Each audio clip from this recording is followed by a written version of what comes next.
Hi everybody, as Marla said, my name is Murray and I'll be doing the first half of today's presentation.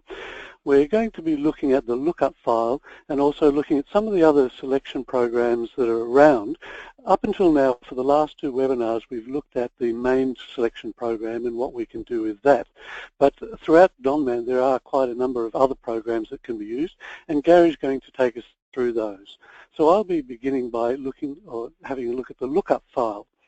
Now, the Lookup File is a very useful file when it comes to manipulating selection files. If you think of it as a big bucket, we can use that bucket to empty the donor numbers from our selection files in there, and we can mix them up, we can look for duplicates, we can make one big file and do all sorts of things like that. So in my part of the presentation today, I've actually got 3 sample files, selection files, that I have created.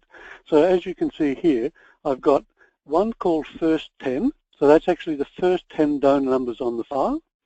I've got even numbers, which happen to be the first 10 even numbers on the file, and I've got multiples of 3. And the reason I'm doing this is so that when we actually look at the results of the manipulation that we do, we can very easily see what the results are in relation to what we've actually created in the first place. So some of the things that we would typically do with our lookup file is to create one big file. So there may be circumstances under which you need to create several different selection files based on different criteria, but you want to merge them all into one big file so that you can just do one big mail out because they're all getting the same mail out. So that will be the first example that we look at. There are other circumstances in which case you need to look and say, well, okay, I have these 3 separate selection files. I want to send 3 different letters, but some of the people will occur in all 3 files. For instance, just looking on here, donor number 6 is in the first 10, it's in even numbers, and it's also in multiples of 3. So if we were going to be doing 3 different letters to each of those selection files, if we don't deduplicate them one against each other, then donor number 6 is actually going to get 3 different letters, which is A, a waste of your money, and B, very confusing for that donor to get those 3 letters. There may be other circumstances in which case the only way to get the result that you want is to deduplicate one file against the other, so to remove perhaps some numbers from one file that are in another file, and I'll go through an example of that. And there are other circumstances where you actually want to find out who is in both files, so that's like doing an intersection of the 2 or more files. So that will be another example that we look at. So to begin with, we'll actually do the very simple case of saying we want to mail to all 3 of these selection files, but we want one big file, but each person should only appear in there once. So I'm now going to go into Donman, and we access the lookup menu from the donor appeals menu. So over on the far left-hand side here, we've got the lookup selections, and we have a number of options here. Now, this last one here, I've actually done myself. This is a very simple VisRep report that will simply show us the results of what we have in our lookup file.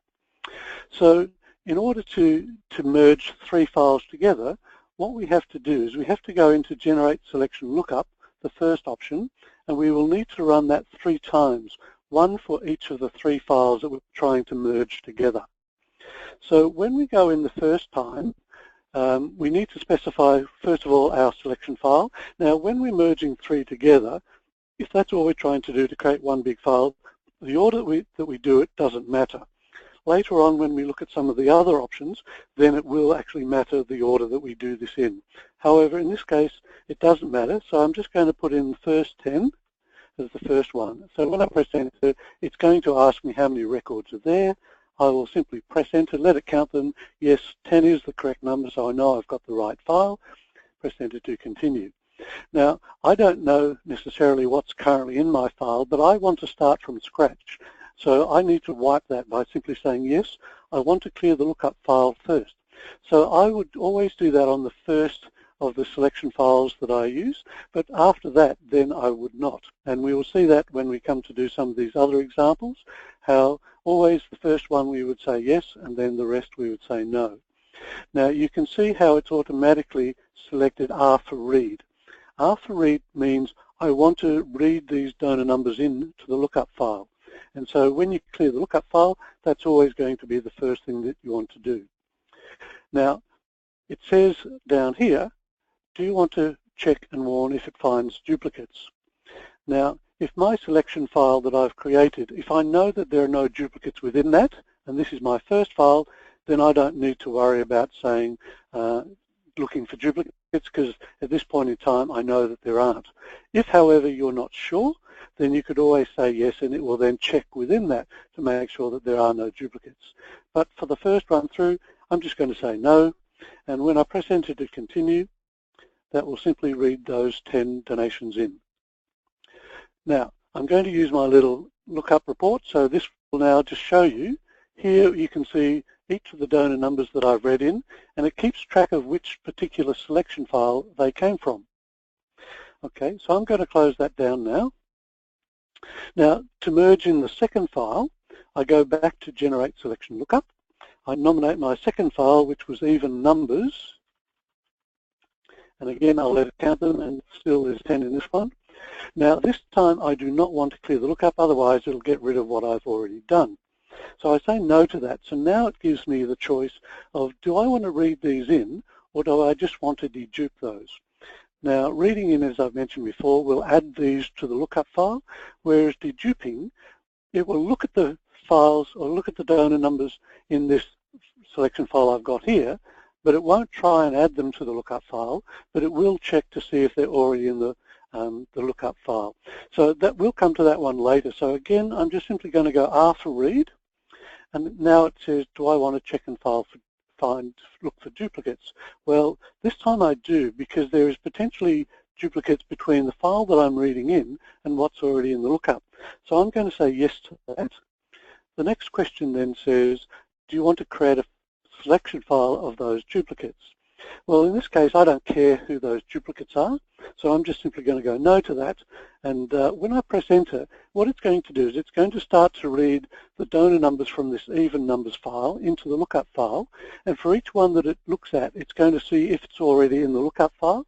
And if it is, when it finds the first one, it's going to prompt me with a message, and it should come up with that straight away, which it has done here.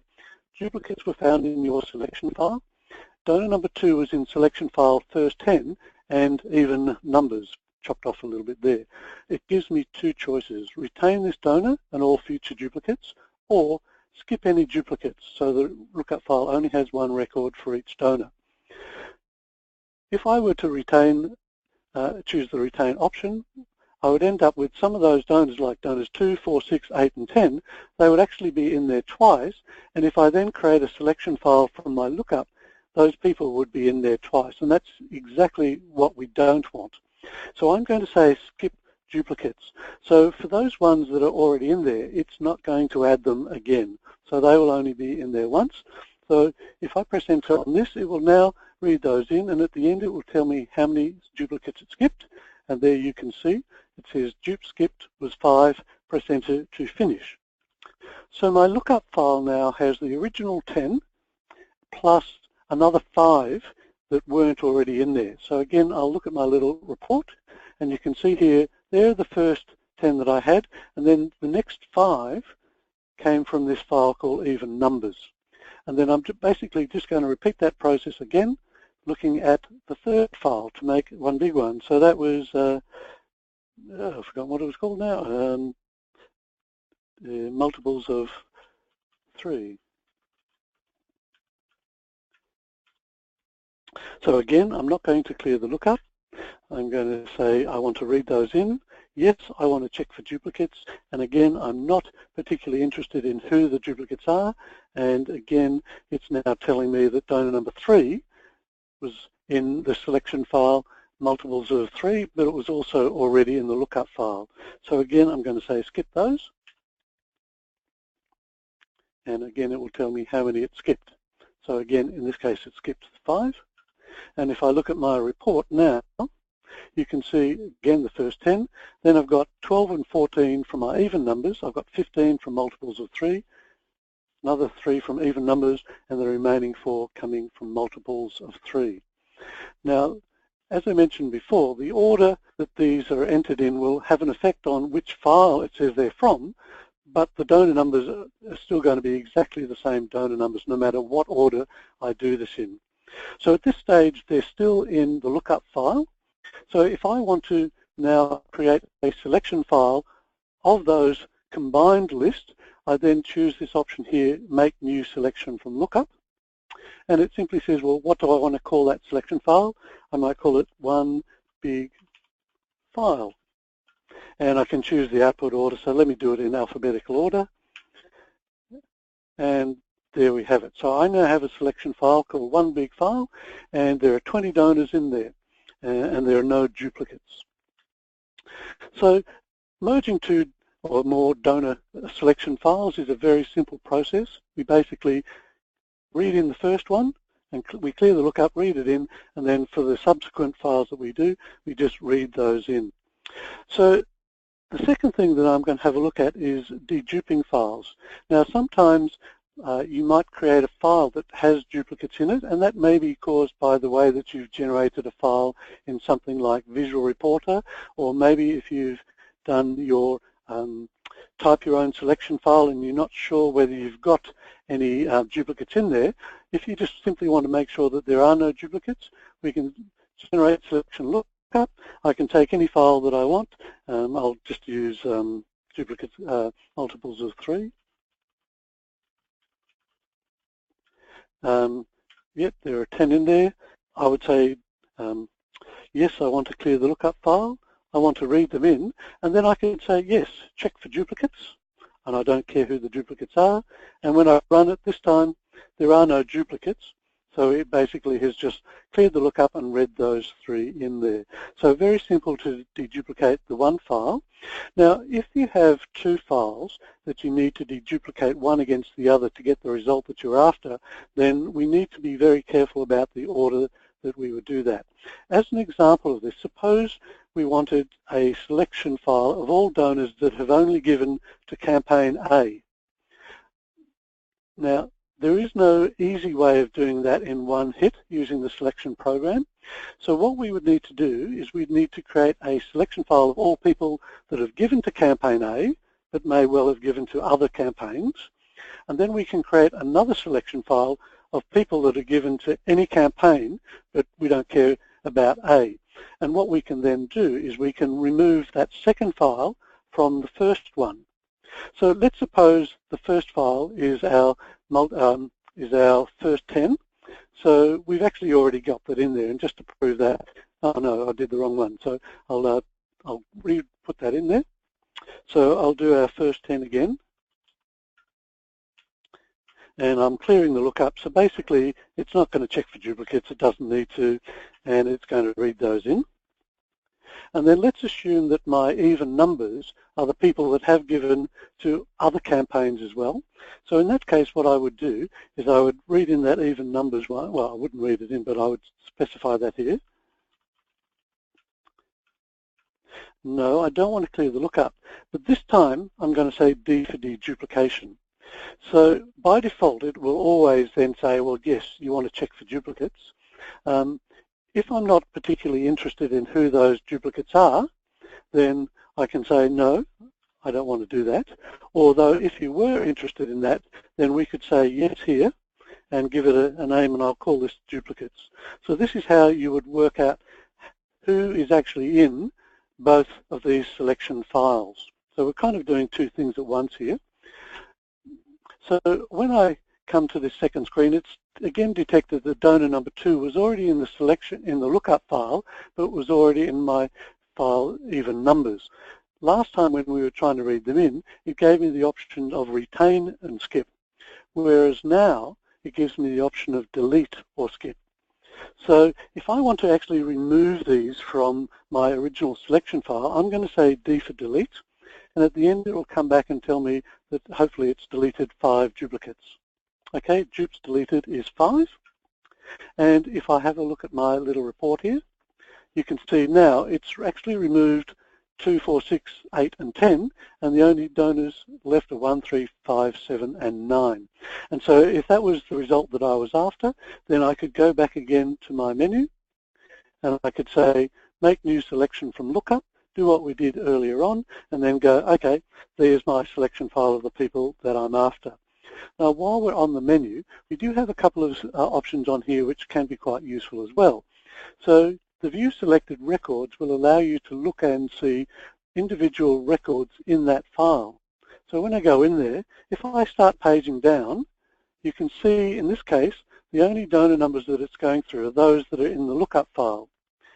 So I could say, yep, they're all the people that I want, or if I decided that I didn't want this Mr. New Donor in my selection file, I can simply do a Shift F6 and say, yes, I want to delete them from the lookup, and now they're no longer there. So you can go through, check them one by one and go, actually I don't want Joe Bunker either, so I do a Shift F6, yes to delete that, and he's gone. So if I now run my little report, you can see that we've only got 1, 3 and 9 there. Also on that menu is an option to edit donors via lookup. So if you wanted to actually make a change or something to those, you could do that using the lookup file. All right, now we have done the situation where you wanted to dedupe one file against the other, and in that case what you do is you take the file that you want the donors removed from and you read that in first, and then you deduplicate against that one. Now there are times where you may have several selection files, like I've got my 3 files. You want to be able to mail to each of those, but you want to be able to remove the duplicates. But the mail-outs are going to be different for each selection file. So unlike the first example where we created one big file, what we want to do here is create 3 separate selection files where there's no overlap between those. Now in that case, you could try and deduplicate A against B and then A against C and then B against C, and that's probably 3 runs. It's not too bad, but if you've got a larger number, then the number of operations that you have to do will just go off exponentially, and you may well easily make mistakes. There is, however, a much easier way of doing that. Now, let's suppose you had 5 or 6, 7 of these files that you wanted to deduplicate because you wanted to send 5 or 6 different letters. Then the process that we're going through now is very easily done whether you've got 2, 3, 5, even 100 selection files. So again, what we're going to do is we're going to generate our selection lookup, and we're going to clear the lookup, but this time we need to do it in the highest priority order. So in the case of my 3 example files, I'm going to say that the duplicates of 3, sorry, the multiples of 3 is the most important file. So if a donor exists in that one, we want them to get that letter. If they're not in that one, but they are in the even numbers, we want them to get that. And then if they're not in that one, but they are in the first 10, then we want them to get that letter. So in that case, what I have to do is I have to read these into my lookup file from the highest to lowest priority. So we've said that the highest one was the multiples of 3. So we're going to read that in, and like before, we're going to clear the lookup the first time and just read them in, do what we've done before. And a quick look at my file tells me that's all I've got, the multiples of 3. Next one, I'm going to read into the even numbers. And no to lookup. R for read, not D for duplicate, R for read. Yes, I want to check for duplicates, but I don't care who they are. And when it comes up, I'm going to say I want to skip those. And so there'll be 5 skipped from there. Actually 3. Okay, and then finally I read in my lowest priority file, which was the first 10. And again, no to that. I want to read them in. Yes, I want to check for duplicates. I don't care who they are. And I'm going to skip again. Okay, so now when I run my little file, you can see I've got the same numbers as I had on my very first example, but now the actual file names that they came from are different. So we have the option when we create a merge file, sorry, a selection file from the lookup, When we go into that, make new selection from lookup, it says what selection file to make. Now, if I gave it something like one big file, it would create one big file. However, it says here, if you press enter, a selection file will be created for each selection file name found in the data. So by doing that, what it means is it's going to write these records back to their original file that they came from. But because each person only appears once, some of those files will actually be smaller than they originally were. So if I leave that blank, I get that message. This will create selection files from your lookup, and it'll basically overwrite the original files. Do I want to do that? So if I go yes to that, and alphabetical order perhaps. So it's writing out the same 20 records, but this time it's gone into 3 separate selection files. Okay. Now, down the bottom, if you're not sure, we've got this open file button. And I can look, instead of WIN files, I can look at donor selection files. So if I look at, say, first 10, I've only got now donors number 7, 1, and 5. So all the other numbers have appeared somewhere else. If I go and have a look at my even numbers,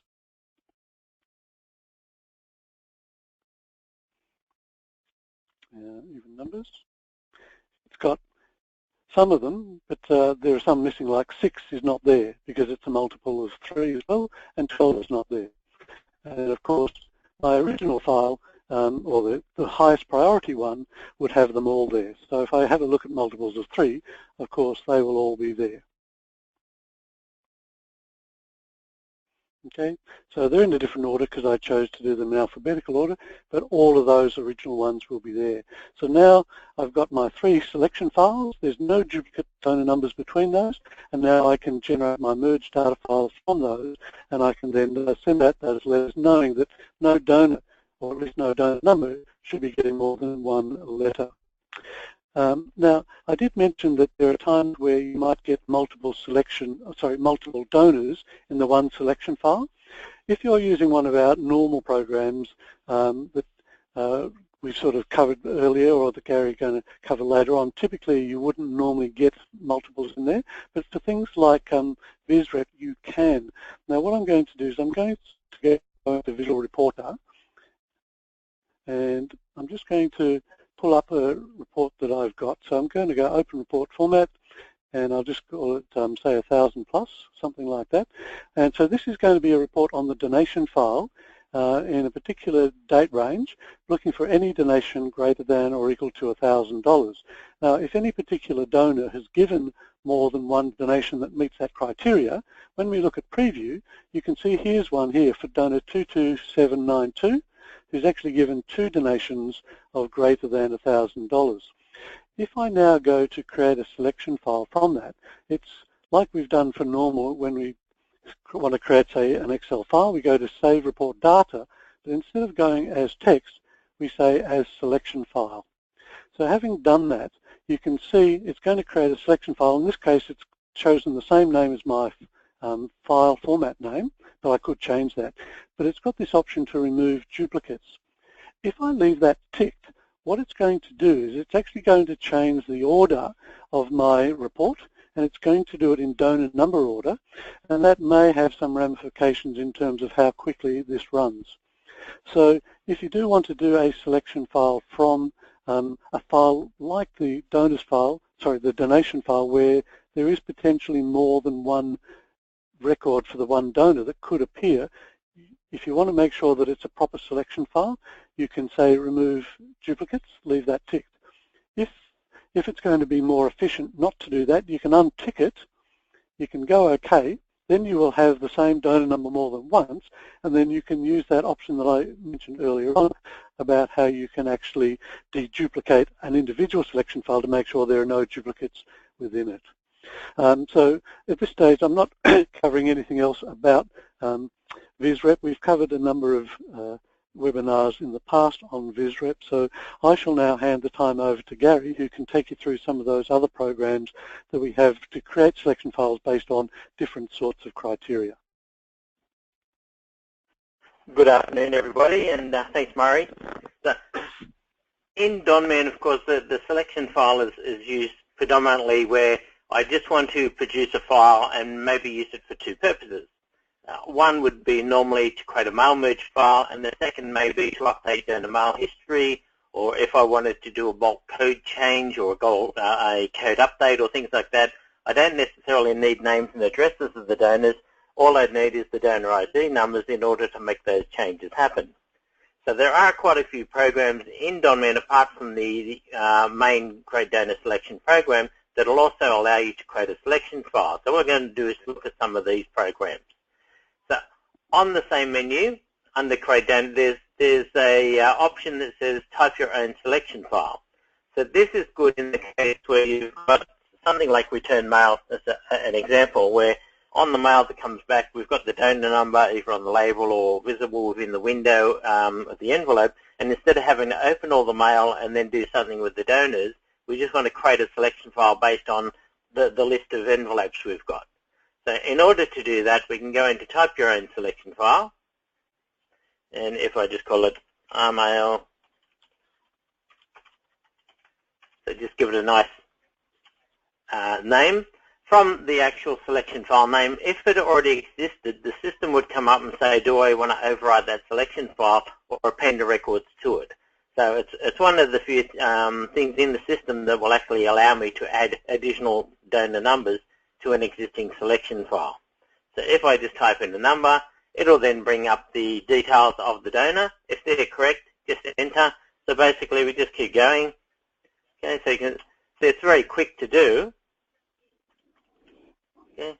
From there, I'd keep doing that process until I finished my list of people, then escape out, and I would now have a selection file with as many people that I've put into that program. From there, I could either do a quick report on those people to have a look at their giving history by using the short summary of donor info report, or you could say, look, they're all return mail, I want to go and do something bulk to change their mail code or do something else with them. So it's a very quick way to produce a list of pretty much random donors based on, no other criteria, but that you've got the envelopes and things from them. Okay. So some of the other programs that we'd use to do selections in a standard sort of environment would be under pledges. On the left-hand side, you've got reminder letters. And in here, there's an option that says create selection or merge file, which then takes us down to create a merge file from a selection. So when we run this one, it'll ask me, do I want to create a merge file, a selection file, or both? So if we were doing, say, reminder letters for membership as an example, then I might say I want to do both. Then I might call it whatever you want to call it. The default name for the reminders is just called reminder.txt, but you can change that. If you've got a label, or document template set up, it's always better to leave the name as the default name, because then you don't have to keep changing it when you're in the actual document. Yeah. So as we go through, you can see it's now saying that file exists, so I can overwrite it. So from there, it's pretty much the same as the normal selections, except in this case, sorry, I skipped the field here. I'm looking primarily at pledge campaigns. So if I was trying to find everyone who was a regular giver or everyone who had a membership campaign, then I could choose by the particular campaign code here or exclude. As we go down, it says exclude donors with no mail dates, so normally yes, and you can select by donor mail code. So that's a no by default, because normally when we're doing pledges, the mail code itself is not that relevant. But the field that is very relevant are the next payment date should be between. So this is where I could say if I've got people that renew on the day that, or the month that they actually join, then I might say I'm now in July, so I'm looking for everyone from the 1st of August till the end of August.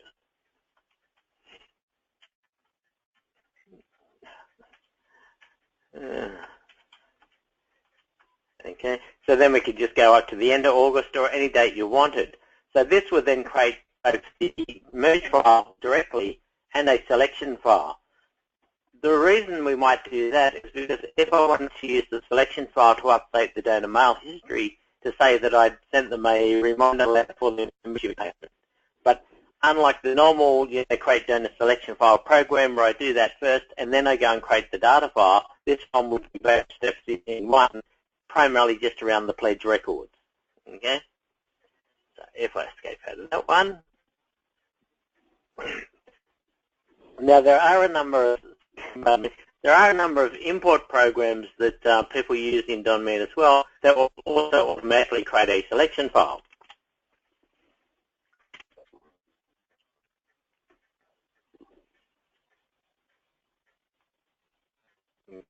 So if I have a look at the Everyday Hero one, pretty much the same for Go Fundraise, My Course, all the peer-to-peer ones. You'll see down the bottom of the screen here, it says selection file will be of new donors will be called ehnewdonor.apl. So if I then wanted to, again, after I've imported all the new donors, I now want to, go and put them on certain mail lists, or I want to do something else with them, I can easily do that without having to try and find these records in any other mechanism. So whether you use the file or not, the system or the program when you use it will create those selection files. So each of those programs that are there, so you can see here, selection file for the Go Fundraise one is telling you the name of the selection file at the bottom. So if you're not quite sure, you don't actually have to run through the program to do it. You can always just open that up and it will show you on the screen what the name of the selection file is. Okay. So you can do that based on some of the reports that you can do. We'll also do selections. So if I go from my start menu into reports, campaign reports, and you can have things like single gift reports, where if we go through, we'll say down the bottom here, to enter the period. So I'm looking for people who've given a single gift in a certain period. So if I put in the date range, today, not really worried about the gift amounts, but I can go through then, and the system will say save these results to a selection file called gift RPT, which is gift report. So again, I can use that to do something. So it's really just finding records a different way than I can use when I'm actually doing the selection process, because it's not very geared around finding single gifts. It's for, a gift in a date range, a number of gifts, all sorts of things you can do with it. But for finding people that have just given single gifts only, you can use this particular report and then create a selection file of those people to use for whatever you want to actually use that for.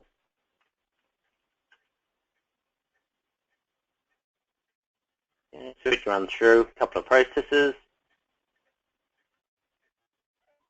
Okay, and you can see there where I've got my donors, even though in their case they would have given single gifts, but I'm getting the report showing me who they are, and on the right-hand side of the report, it's showing me, the period total, the count in the period, and the general total for those donors, based on what I've said. So in this case, I've run a very loose criteria because I haven't said a particular dollar amount.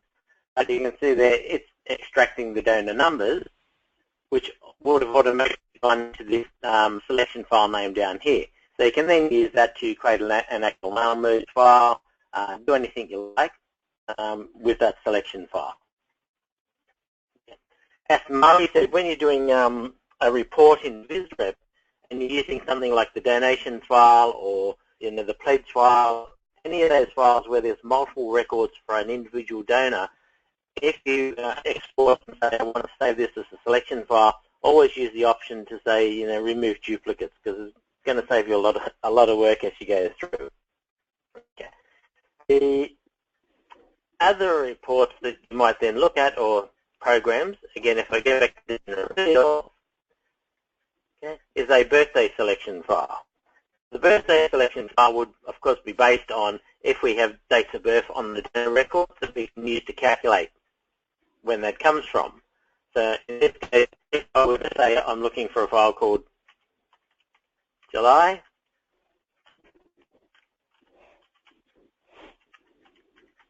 so just put in the date range for that month, and that will then find everyone who's having a birthday in that month, no matter what year that is on their date of birth. On the donor record, there is, of course, date of birth field on the front screen, but on the second screen of the donor information, you've also got date of birth male and date of birth female in the case where you've got a record that is a Mr. and Mrs. as an example, and you might have separate dates entered for that, both of those. So if you're running this program, normally you'd say A for all to get all dates. Okay? And as you go through, this one will automatically create a selection file. Okay? So it could just call July.apl, or you could run it based on a selection file that you've already got. Again, down at the bottom, it gives you the option to output to postal or alphabetic order. So I think the biggest thing to remember really with a selection file is that it really is nothing but a list of the donor numbers. Lots of time people will create a file and then go and open up the actual selection file and say, oh, that's lovely in my Excel file. I've never got a list of donor numbers. What have I done wrong? So wherever it's got the extension of APL, Murray sort of showed before, when you go to open file, and down the bottom here it's got certain sorts of files, by default it's the WIN files, which are pretty much the reports to do with banking and a lot of other things you'll do. So you'll see a lot of the reports there. But if you click on the drop-down list here and see donor selection files, and the extension of those is APL. Under that you'll also see prospect selection files. So people that have got the prospect data file for Donman, you can also create a selection file pretty much the same way you can do for donors, but the extension will be PPL and exactly the same principle for archive. So I can create a selection file of archive records and the extension will be XPL, because in some cases, especially in the case of prospects and donors or prospects and archives, you can have the same ID number because the prospect number is more of a temporary number, because you can read people into the prospect file, mail them. If they respond, then they get transferred to a donor and they actually get a donor number. The donor number will stay with the donor whether it's in the donor file or it's been archived, because you've got the option to return people from archive back to donors, and everything will still stay attached to that record based on the number not changing. Yeah? So if you create something from the archive, it's really just saying I can't do anything with that if I'm on the normal donor appeals menu. Because when I go to choose the selection file for extracting data or any of those things, it's not going to look for anything that has the XPL extension. So in order to use those, we have to go through our main menu into the actual archive, and you can see there's an option there that says create selection from archive. So this is purely looking at archive records. All of the criteria, as you can see, all the tabs at the top here, are exactly the same as the donor one, because all of your criteria and your records and your fields are pretty much the same. You've just moved from one record to the other, but the extension will always be XPL. In special mode, in order then to, to create the data file from that, we'll then go into create archive merge data file. So this one will only look at the selection files with the XPL extension. So lots of times people will do something with the data, put it into Excel, and have a list of the numbers. If I was doing something with archive records, I just have to remember to change the extension from APL to XPL. Okay? For most things, it's donors that we're playing with, unless we're doing something specific, with the archive records as an example. So sometimes you will come across the different extensions and go, oh, why can't I find them? So if as I said, go into donor appeals, it's not going to find any that don't have just the APL extension. Another area that we can create a selection file is when I do functions. Okay. So when I do function records initially, I would use a selection file of donors that we've created, most likely through our donor appeals, and we would use that selection file to go and create function records for all the people that we've invited to the event. Yeah. So that's something that we're actually going to cover, this subject, on the next webinar that we do. Okay. But from there, if I go to create function merge file, so once I've created all my functions, you can see at the top here, just like the reminder letters for pledges, the system will ask, do I want to create a selection file and merge file or both? So depending on the purpose that I'm actually doing for the list of people, I might just say I'm creating a selection file, not necessarily a merge, or I'm doing both. So you can, again, do both, and you can see the questions on here are related primarily just to fields on the actual function records, not the same as the normal donor appeal selection, which takes us through just about everything. Okay? So I can also do the same sort of things on volunteers. So I can do a volunteer selection and create a selection of people, or I can do it on Raffle. Okay? So because the volunteer and the Raffle will still come from donor records, the extension on those will still be APL. So it's pretty much as live donors that we're playing with. So if we have a quick look at those. Okay, so if I go through, after we've got the Raffle system, of course, if we go through to Raffles, and then you'll see Raffle Selection, and then I can create Raffle merge file, and the same sort of thing, I can go through and say I'm looking for everyone for this particular Raffle, choose my criteria as I go through, and I can then create a selection file from that. Okay, sorry, Raffle Selection. Okay, so in this case, if I just, so the one before was creating a merge file from a selection of Raffle people. Okay, this one would create a selection file of people for a particular Raffle, so they've bought tickets in a particular Raffle, who might just have, you know, allocated tickets or something like that that I want to do a follow-up, and I can choose the ticket range. Okay. So there are no end really of different ways that we can create selection files in Donman. It's just a matter of which mechanism, you know, works best for you, like where is the data that you're actually trying to pull out that you can actually utilize for that.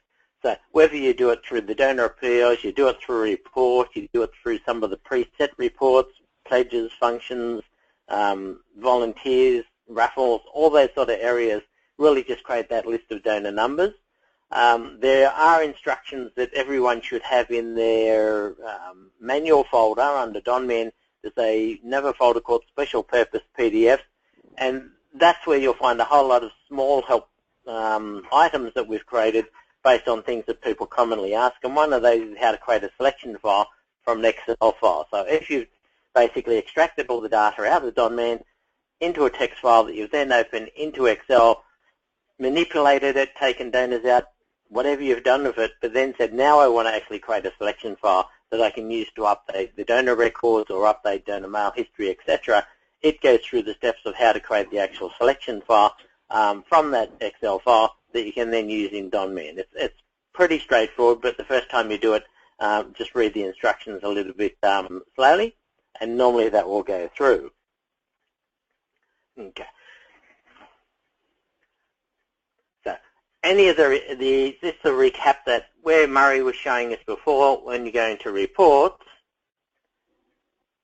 and you do the visual reporter, donor files, when you do a selection from there, because there is only one record per person, or hopefully not one record per person, but one record per donor ID, you then don't really have to worry about duplicates because it's really based on your criteria. But any of these other files where you've got donation, campaign, pledge, address, all of these things, one donor could have multiple records, so they could have multiple donations, multiple, campaigns attached to those donations, etc., multiple pledges. So it's really just saying anywhere you've got that and you're going to create a selection file, always use that option. Just say, yes, I do want to export this, but I want to make sure I remove the duplicates. If you don't, of course, the lookup is always there to utilize, and it's a very good mechanism for saying sometimes the criteria that we utilize to create the selection files we can't do in one go. Like we can't go through and say, look, I want all the people that are board members that have got this mailing code, they've got this extra code, they've given, donations in this dollar range, whatever it may be, because in that sort of criteria, I will only get the board members that meet all the other criteria. So sometimes I need to do a separate list of board members, VIPs, whatever it may be. Then I might do my current donors, my high donors, my lapsed donors, and some of those lists will cross over, but certainly others where I'm using things like the date of last gift, one donor can only have one date of last gift, so since my date range itself doesn't cross over, I'm pretty much mutually exclusive of each other, and I don't need to worry so much about duplicates. But for the majority of things that we do, we may have criteria that is certainly going to cross over, and the last thing we want to do is get to the point of mailing and everything like that, and finding out that we're mailing people for different things, or we're sending out, 3 different letters to one person and things like that. So utilizing the lookup is certainly a whole lot easier than putting it into Excel and removing duplicates and things like that. And it's very quick because it's only playing with the donor numbers.